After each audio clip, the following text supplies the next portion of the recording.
Welcome student. आज lecture 5 में हम पढ़ेंगे आयनाइजेशन एंथैल्पी। आयनाइजेशन एंथैल्पी पढ़ें उससे पहले कुछ डिफरेंसेस बता देता हूं मैं आपको इसकी टर्म्स में, यूज़ होने वाली टर्म्स में। कभी इसको आयनाइजेशन एंथैल्पी बोलेंगे, कभी इसको आयनाइजेशन एनर्जी बोलेंगे, कभी इसको आयनाइजेशन पोटेंशियल बोलेंगे। देखिए, कोई भी टर्म यूज़ करें, क्वेश्चन करने की जो हमारी अप्रोच रहेगी उसमें कोई डिफरेंस नहीं आएगा। हमें जो अप्रोच बताई जाएगी आपको उसी से सोल्व करना है। लेकिन एक मेजर डिफरेंस होता है इनके बीच, वो मैं बता देता हूँ। जैसे लाइक आयनाइजेशन एंथैल्पी वर्ड आया, ये कब डिफाइन किया जाता है, और आयनाइजेशन एनर्जी वर्ड आया, ये कब डिफाइन किया जाता है। एक बेसिक सा डिफरेंस होता है, वो ध्यान रखें। आयनाइजेशन एंथैल्पी अगर यूज़ कर रहे हो आप, तो किसी भी टेम्परेचर पे वो आयनाइजेशन की जो वैल्यू है वो आप डिफाइन कर सकते हैं एट एनी टेम्परेचर, ठीक है।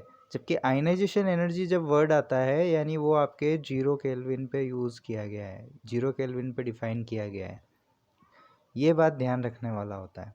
और जब पोटेंशियल वर्ड यूज़ किया जाता है तो वो आपके जो पोटेंशियल अप्लाई किया जाता है इलेक्ट्रॉन को इजेक्ट करवाने के लिए सरफेस से, ठीक है, उसके लिए आयनाइजेशन पोटेंशियल वर्ड यूज़ करते हैं। तो सबसे पहले तो ये डिफरेंस पता होना चाहिए।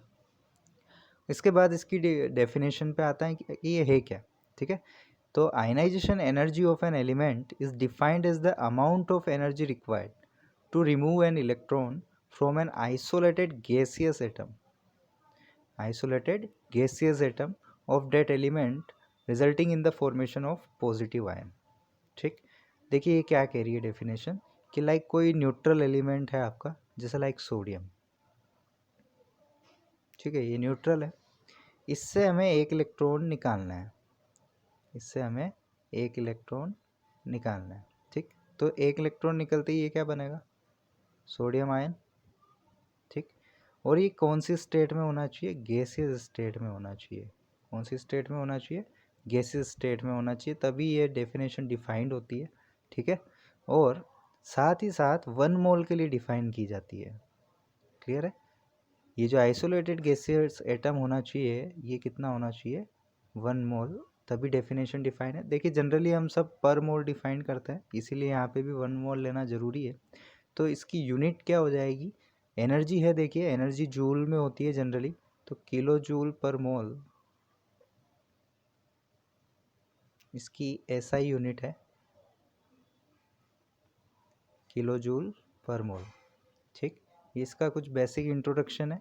तो बेसिकली करने क्या वाला है हम आयनाइजेशन एनर्जी में, ये वो एनर्जी है जो इलेक्ट्रॉन को बाहर निकालने के लिए यूज़ की जाती है। देखो एनर्जी क्यों देनी पड़ती है, देखिए जो इलेक्ट्रॉन होता है वो आपके न्यूक्लियस से के अट्रैक्शन फोर्स से बाउंड होता है थोड़ा, ठीक है। इसको बाहर निकालना है, अगर हमें इसको अगर बाहर निकालना है तो इसको इस अट्रैक्शन फोर्स से फ्री करवाना पड़ेगा हमको, तभी तो ये बाहर आ पाएगा, क्योंकि इसने इसको होल्ड करके रखा हुआ है इसके अट्रैक्शन फोर्स से। तो इसलिए हमें एनर्जी प्रोवाइड करवानी पड़ती है इसको बाहर निकालने के लिए। क्लियर है। तो आयनाइजेशन एनर्जी का दिमाग में क्लियर रखें कि इलेक्ट्रॉन को अट्रैक्शन फोर्स से, न्यूक्लियस के अट्रैक्शन फोर्स से फ्री करवाने के लिए जो एनर्जी रिक्वायर्ड होती है हमें, ठीक है, वो एनर्जी होती है आयनाइजेशन एनर्जी। और गैसियस फेज में रहेगा एलिमेंट, न्यूट्रल स्टेट में रहेगा, ठीक है, और 1 मोल होना चाहिए डेफिनेशन के अकॉर्डिंग। ओके, चलिए आगे बढ़ते हैं। अब इसमें जब हम न्यूट्रल से एक इलेक्ट्रॉन निकालेंगे और उसको आयन बनाएंगे, देखिए एक इलेक्ट्रॉन निकाला है न्यूट्रल एटम से, तो ये IE1 होता है हमारा फर्स्ट आयनाइजेशन एनर्जी, मतलब पहला इलेक्ट्रॉन निकालने के लिए जो एनर्जी रिक्वायर्ड है। फिर अगर इससे और निकालना हो हमें इलेक्ट्रॉन, ठीक है, ऑलरेडी एक मोनोवेलेंट आयन है, उससे हमें एक और निकालना है तो और एनर्जी देनी पड़ेगी, ठीक है, और एनर्जी देनी पड़ेगी तब जाके निकलेगा वो। तो ये होती है हमारी सेकंड आयनाइजेशन एनर्जी, ठीक है। सिमिलरली बाईवेलेंट जब केटायन हो जाएगा और उससे तीसरा इलेक्ट्रॉन हमें निकालना है तो और एनर्जी देनी पड़ेगी, तो ये हो जाएगी IE3, ठीक है, थर्ड आयनाइजेशन एनर्जी।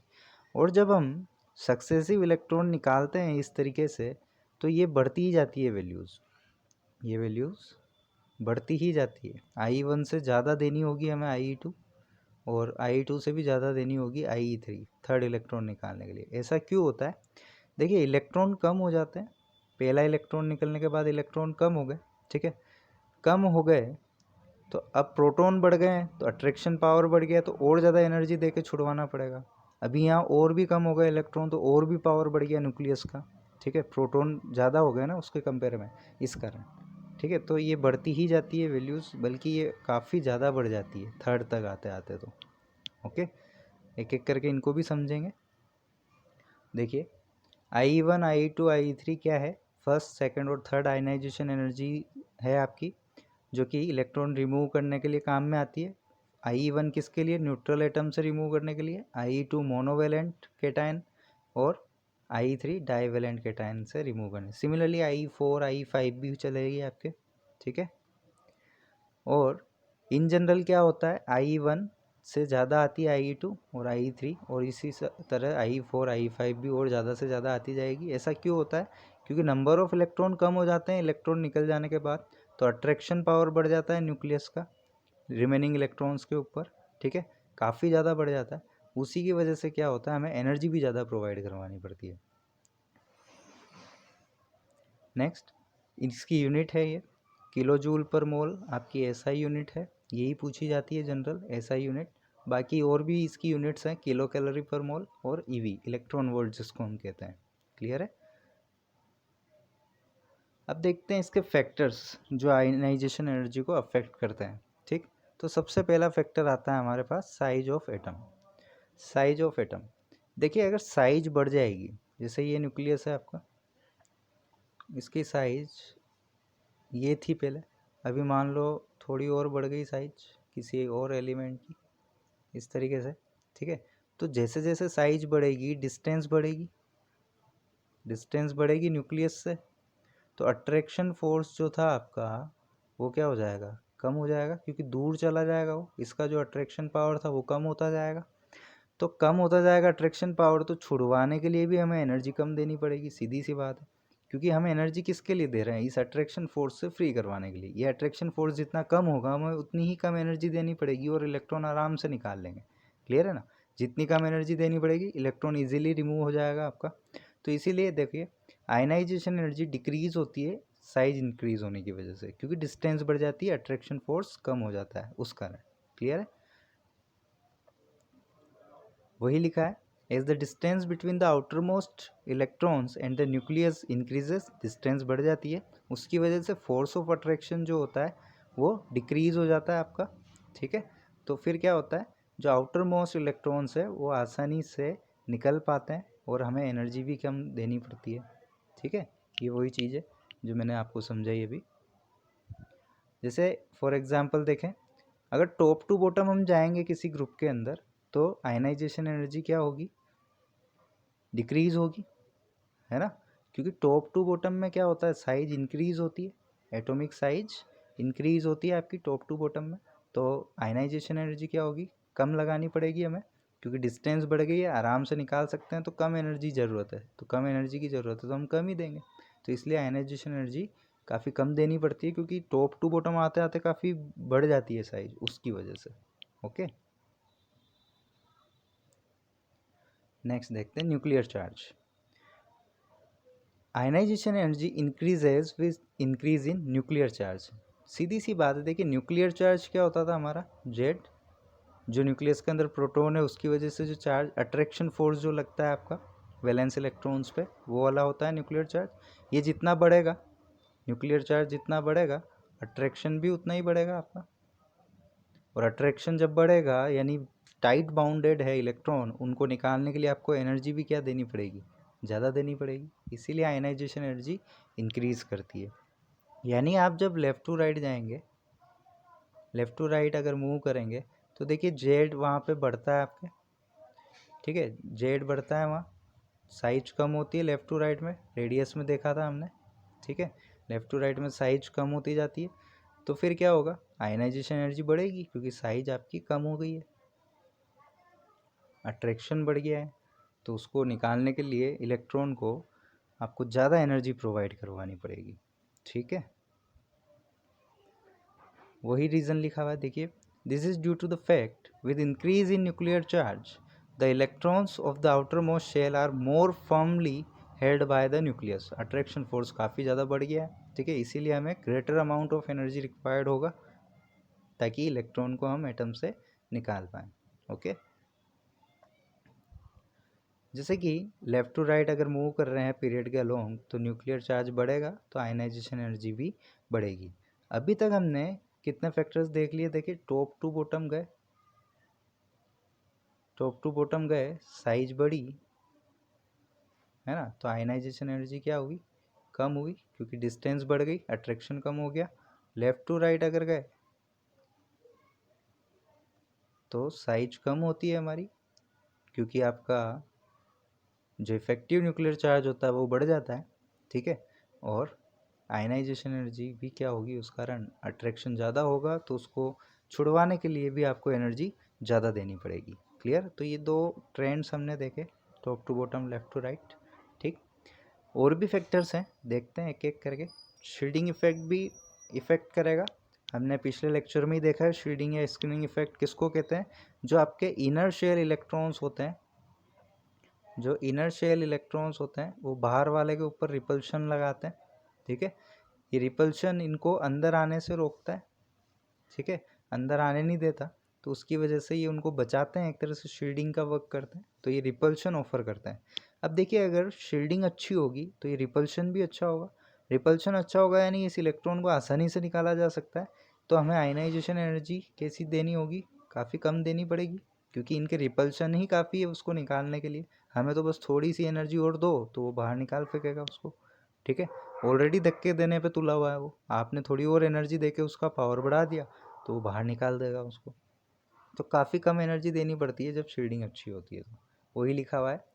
देखिए सबसे पहले तो शील्डिंग इफेक्ट क्या है एक बार और बता देता हूँ। The electrons in the inner shell act as a screen और shield between the nucleus and the outer most electrons, ठीक है, जो ये शील्डिंग की तरफ वर्क करते हैं उसी इफेक्ट के कारण शील्डिंग इफेक्ट होता है आपका। और जितना ज़्यादा इलेक्ट्रॉन होंगे इनर शेल के अंदर, इनर शेल के अंदर जितने ज़्यादा इलेक्ट्रॉन्स होंगे उतना ही ज़्यादा रिपल्शन होगा, और जितना ज़्यादा रिपल्शन होगा आपका फोर्स ऑफ अट्रैक्शन उतना ही कम हो जाएगा क्योंकि रिपल्शन ज़्यादा बढ़ जाएगा, ठीक है, उसी के वजह से क्या होगा, आयनाइजेशन एनर्जी आपकी काफ़ी कम हो जाएगी, ठीक है। नेक्स्ट है पेनेट्रेशन इफेक्ट, ये आपके लिए नया वर्ड है पेनेट्रेशन इफेक्ट। देखिए पेनेट्रेशन इफेक्ट क्या होता है, ये जो आपके एसपीडीएफ सबशेल्स या ऑर्बिटल्स भी कह सकते हैं, ठीक है, एसपीडीएफ जब आपके इनका शेप होता है, इसमें से एस जो होता है वो न्यूक्लियस के सबसे करीब होता है, ठीक है, जैसे लाइक ये अगर न्यूक्लियस है तो एस वाला सबसे पास होता है, फिर थोड़ा दूर पे पी होता है, फिर डी होता है, फिर एफ होता है, ठीक है, मतलब ये जो क्लाउड्स होते हैं आपके क्लाउड की फॉर्म में होते हैं ये सारे, आपने पढ़ा होगा एटॉमिक स्ट्रक्चर के अंदर ये सारे क्लाउड्स होते हैं अलग अलग आपके शेप के, तो ये जो एस वाला होता है इस न्यूक्लियस के क्लाउड में अच्छा पेनेट्रेट करता है, ठीक है, यानी काफ़ी करीब होता है, और जितना करीब न्यूक्लियस के होगा इसमें जो पड़े हुए इलेक्ट्रॉन्स हैं उतने ही टाइटली बाउंडेड होंगे क्योंकि न्यूक्लियस के सबसे करीब जो है उसके ऊपर तो अच्छा अट्रैक्शन फोर्स लगेगा, ठीक है। तो कुल मिला के बात यह है कि पेनेट्रेशन पावर क्या है का ऑर्डर, पेनेट्रेशन ऑर्डर क्या है, एस का सबसे अच्छा, उसके बाद पी का, फिर डी का, और फिर एफ का, यानी एस में कोई इलेक्ट्रॉन है तो उसको निकालने के लिए आयनाइजेशन एनर्जी भी कैसी लगानी पड़ेगी, काफ़ी ज़्यादा लगानी पड़ेगी अभी, है ना, काफ़ी ज़्यादा आयनाइजेशन एनर्जी लगानी पड़ेगी एस के अंदर अगर कोई इलेक्ट्रॉन है तो, और यही अगर पी के अंदर इलेक्ट्रॉन है तो आयनाइजेशन एनर्जी हमें काफ़ी कम लगानी पड़ेगी एस के कंपेयर में, ठीक है, तो वही बात होता है। पेनेट्रेशन इफेक्ट भी इसीलिए ज़रूरी है जानना, ओके, तो पेनेट्रेशन का ऑर्डर भी यही है हमारा, और शील्डिंग का भी ऑर्डर यही है, एस वाला सबसे अच्छी शील्डिंग करता है क्योंकि अच्छा खासा सिमेट्रिक है, मैंने बताया था त्रिशूल युग में जितना अच्छा सिमेट्रिक बनाया बाहुबली में उतनी देर तक वो रोक पाए बाहर वालों को अंदर आने से, ये अगर सिमेट्रिक नहीं होता, मान लो ऐसे कुछ होता या ऐसा कुछ होता तो वो इधर से आ जाते, इस केस में इधर से आ जाते, तो जितना अच्छा सिमेट्रिक है उतना ही अच्छी शील्डिंग होती है, ठीक है, तो हमारा शील्डिंग इफेक्ट का भी ऑर्डर यही होता है और पेनेट्रेशन इफेक्ट का भी ऑर्डर यही होता है, ध्यान रखें इसे। देखिए एस में जब इलेक्ट्रॉन होता है तो काफ़ी अच्छा क्लोज पेनेट्रेट करता है न्यूक्लियस को, उसी कारण वो टाइटली हेल्ड हो जाता है पी की बजाय। सिमिलरली पी वाला ज़्यादा टाइटली हेल्ड होगा डी से, और डी वाला ज़्यादा टाइटली हेल्ड होगा एफ से। तो इनमें आयनाइजेशन एनर्जी भी इसी ऑर्डर में लगानी पड़ेगी। एस के लिए ज़्यादा लगानी पड़ेगी, पी के लिए थोड़ी कम, डी के लिए और कम, एफ में इलेक्ट्रॉन है तो और भी कम। ठीक है, तो ये ऑर्डर आ जाएगा फाइनली हमारे पास पेनेट्रेशन इफेक्ट का। क्लियर है। नेक्स्ट है फैक्टर हमारे पास इलेक्ट्रॉनिक कॉन्फ़िगरेशन। इसको ध्यान से देखिएगा, इस पे काफ़ी क्वेश्चन पूछे जाते हैं इसलिए। ठीक है, अगर आपके किसी एटम में हाफ फिल्ड है ऑर्बिटल्स या फिर कंप्लीटली फिल्ड है ऑर्बिटल्स, ठीक है, तो एक्स्ट्रा स्टेबिलिटी गेन हो जाती है इनमें, क्योंकि फुल फिल्ड है। जैसे लाइक पी ऑर्बिटल की बात करूँ, इस तरीके से पी सब शेल में 3 ऑर्बिटल्स होते हैं आपके। अगर ये फुल फिल्ड है, ये हाफ फील्ड का केस है और ये फुल फील्ड का केस है। ठीक है, इस तरीके से फुल फील्ड या हाफ फील्ड है तो ये काफ़ी ज़्यादा स्टेबल होते हैं। ये इलेक्ट्रॉन देते हैं या लेते नहीं है फिर, क्योंकि स्टेबिलिटी कम हो जाएगी। जैसे ये एक इलेक्ट्रॉन देगा तो फिर इसको ये पूरा करने के लिए फिर वापस रिएक्शन करने लग जाएगा, या एक इलेक्ट्रॉन ये ले लेगा अगर, तो यहाँ पे फिर ये सभी को फुल करना चाहेगा तो फिर रिएक्शन के लिए जाएगा। जितनी ज़्यादा रिएक्टिविटी होगी उतनी स्टेबिलिटी कम होगी। ठीक है, जितनी ज़्यादा स्टेबिलिटी होगी उतनी ही कम रिएक्टिविटी होगी। इन्वर्स चलते हैं रिएक्टिविटी और स्टेबिलिटी।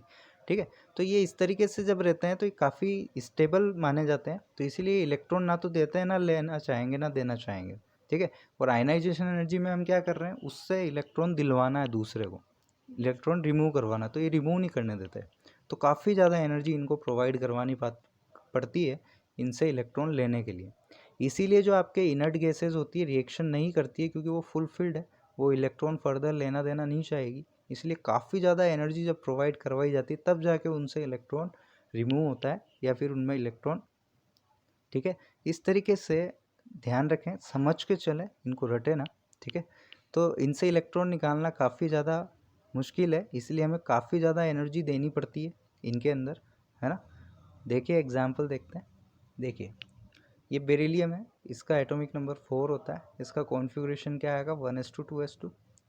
ये बोरोन है, 1s2 2s2 2p1 आएगा। ठीक है, अब जनरल ट्रेंड देखें तो हम लेफ़्ट टू राइट जा रहे हैं। देखो 4 से 5 जा रहे हैं, लेफ़्ट टू राइट जा रहे हैं, एटॉमिक नंबर इंक्रीज़ हो रहा है, तो आयनाइजेशन एनर्जी भी इंक्रीज़ होनी चाहिए थी। तो पहली नज़र में देखते ही तो ऐसा लगता है कि यार इसकी ज़्यादा आएगी आयनाइजेशन एनर्जी, क्योंकि लेफ़्ट टू राइट मूव कर रहे हैं, लेफ़्ट टू राइट मूव करते हैं तो आयनाइजेशन एनर्जी हमारी इंक्रीज़ होती है। ठीक है, तो देखने से तो ऐसा ही लगता है, लेकिन इलेक्ट्रॉनिक कॉन्फ़िगरेशन एक बार देख लेना चाहिए हमें। देखिए यहाँ पे लास्ट वाले को देखें अगर, तो ये फुल फील्ड है, ये वाला फुल फील्ड है, और इसके लास्ट वाले को अगर देखें तो ना तो ये हाफ फील्ड है ना ही फुल फील्ड है, जस्ट एक ही इलेक्ट्रॉन है। ठीक है, तो ये ज़्यादा स्टेबल है, ये इलेक्ट्रॉन देना नहीं चाहेगा, इससे इलेक्ट्रॉन निकलवाने के लिए हमें ज़्यादा एनर्जी प्रोवाइड करवानी पड़ेगी। ठीक है, तो ज़्यादा एनर्जी प्रोवाइड करवानी पड़ेगी तो आयनाइजेशन एनर्जी किसकी ज़्यादा आएगी, बेरिलियम की। तो ये जो लेफ़्ट टू राइट आपको जो ट्रेंड बताया था स्टार्टिंग में, ठीक है, ये एक जनरल ट्रेंड होता है, एक्सेप्शन इसमें हमेशा होते हैं। ठीक है, कंडीशंस अप्लाई हमेशा होती है इसमें।